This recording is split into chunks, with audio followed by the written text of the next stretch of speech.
Many of the cabin crew aspirants, just like yourself, ask me this question all the time. If I don't have industry-specific experience, if I don't have experience in the aviation industry, will that be counted as genuine and valuable experience when it comes to the interviews for the job role of a cabin crew member? Now, I understand a lot of you out there are working for business outsourcing units, a lot of you are working in the fashion industry, a lot of you are working in retail industry, a lot of you are working in FNB industry. At the same time, a lot of you are working actually as admin staff members as well. Now, this is a very, very genuine concern, a valid question. Hence, I decided to make this video for all of you today. And believe me, you do want to stay till the end of the video because what I'm about to share with you is not just going to be interesting, but also very, very insightful. I'm Nidhi Belani. Welcome back to my channel. I'm your interview coach, and let's get started. Let's take a closer look at some of these industries that I've just mentioned. Let's start with F&B industry. Now, I understand F&B industry generally is considered to be a customer-centric industry, but at the end of the day, we all know that when it comes to service that we provide in an F&B industry can really differ from restaurant to restaurant based on what position that you're in. You could be a chef, you could be, the customer service personnel.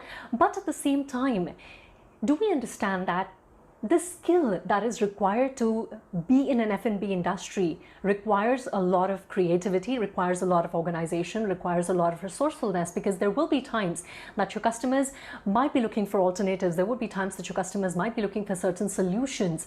And that is where you would have to step in, even if you are a chef, even if you're a customer service personnel, by using those relevant skills to ensure that your customers leave feeling satisfied and exceptionally satisfied.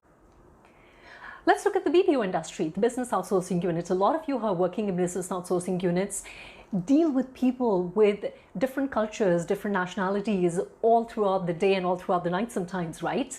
Of course, at the end of the day, you are there to provide customer service, but do you also realize that in that process, you are also doing cultural exchange? Because then there will be people who would come to you who might not understand you, might not be able to understand them.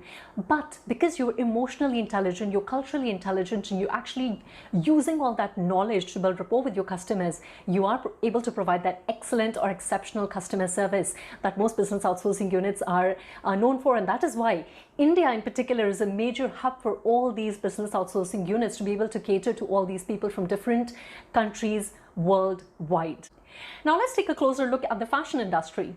Well, I guess everyone thinks of fashion industry just like cabin crew industry as a glamorous one, right? When we think about fashion industry, all that we can think of is models and the ramp walk. But if you are someone who's behind the scene or even on the stage, at the end of the day, the industry comes with a lot of stress and pressure that you have to deal with on a daily basis. Now, to be able to do that, you require certain skills. You have to be confident enough. You have to believe in yourself. You have to think on your feet. You should be able to handle stress. You should be able to manage your emotions. Now, these are some of the skills that would be necessary to be able to cope in that particular industry. Lastly, I want to talk about Julia George. Yes, someone that you might have seen on my channel a lot of times, someone that I talk about all the time, someone who has been a cabin service director, who has spent 10 quality years with Qatar Airways and now shares their experience and knowledge with all of you and enable and empower you to clear your interviews. She is your cabin crew consultant, and she is my cabin crew consultant as well. And that is why I'm taking the liberty to share something that we might not know about her. And you might have watched this video on her YouTube channel, but I want to take you guys back a little bit and talk about what was her last experience before she actually got into the role of a cabin crew member. Do you all remember? She made this video where she talked about that she had a background in criminology. She was basically doing all of that before she decided to become a cabin crew, before she ventured out in the aviation industry.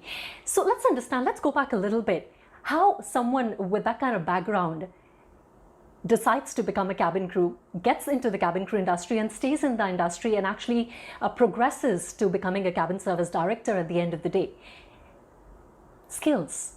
And that's what I want to talk about. The first skill is active listening. Active listening is a very important component of communication skills, rather effective communication skills.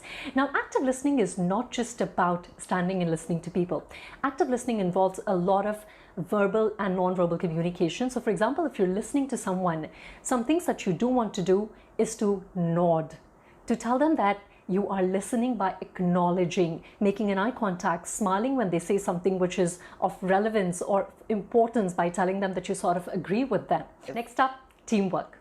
Yes, another very effective and important skill that you definitely must showcase in your interviews. Now, if you get an opportunity to be a part of group discussion or some sort of role play involving other people, a very good way of displaying your team player attitude is by making sure that everybody stays on track, by engaging people in a conversation, at the same time, just ensuring that you work together as a team. The next one is effective speaking.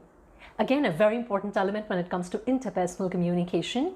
When we do not speak effectively, we are not able to convey our messages. Now, at the end of the day, why are the interviewers asking all these questions? They do want to see, apart from just listening to our answers, are we effectively able to convey the message? Because at the end of the day, our job role when we are dealing with customers is to be able to effectively convey the messages and have a conversation with them. And that's why a couple of things are really, really important. When you're answering questions, your choice of words, really important. Instead of using negative words, try and use positive words. For example, instead of the word problem, use the word challenges. Okay. Emotional and cultural intelligence.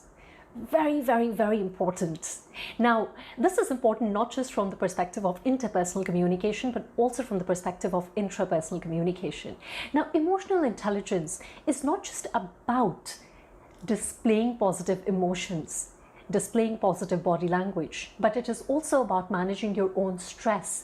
How do you handle your own emotions at the end of the day? If you get stressed, do you start fidgeting with your fingers? Do you get stressed? When you get stressed, do you actually forget what you're thinking? How do you actually manage these emotions? How do you display that confidence? How do you not showcase that you're nervous even if you're nervous? Because this is what I tell everyone all the time. It's good to be nervous, but what's important is to be able to understand how to handle your nervousness and display that confidence when it's needed. And at the same time, in the job role of a cabin crew member, cultural intelligence plays a huge, huge role. And in fact, in today's day and age, I would say cultural intelligence for any job role plays a huge part. Just to give you a very small example here, to a lot of you, when I do this, you would probably think this means okay, right? But if you are culturally intelligent, you would know that when you do this to someone who's from Brazil, it's actually considered insult. A very small thing, but then if you're culturally intelligent, you will know the difference. And that is what the interviewers want to see when it comes to your skill set for the job role of a cabin crew member specifically. One of my favorites, positive mindset and attitude. Very important. When it comes to that interview, one of the skills that every interviewer really wants to see is how positive you are when it comes to your attitude, how professional you are, how do you handle everything, how do you handle rejections for that matter of fact. How do you have that positive mindset? That is why an interviewer sometimes does ask you negative questions like, what will happen if we don't select you today? The interviewers definitely want to see whether you'll be able to bring your positive attitude and your positive mindset to that job role when you are interacting with your customers. So this is really important. So I've come to the end of the video, but trust me, all the skills that I've shared with you, please develop them while you're waiting for that opportunity to strike and showcase them in your next interview, because these are very relevant. As I said, the interviewers don't always focus on the experience unless it is required for a specific job role, but they really focus on the skills, because skills are transferable from one job to the other, and that's what the interviewers focus on, whether you have the right skills for the job. And that is what is going to make you stand out when you're able to showcase to your interviewers that you have the right skill. So do go ahead and use them. And if you do find value in what I have shared today with you, please go ahead and like this video. Do share it with other people so other people can be benefited as well. And at the same time, I love reading your comments. Do go ahead and share your comments. Share in the comments what else do you want to listen from me. And of course, if you still haven't subscribed to our YouTube channel, go ahead and do that and press that notification bell so you can be notified when the next video comes out. Now, as you all know, that I do conduct regular webinars.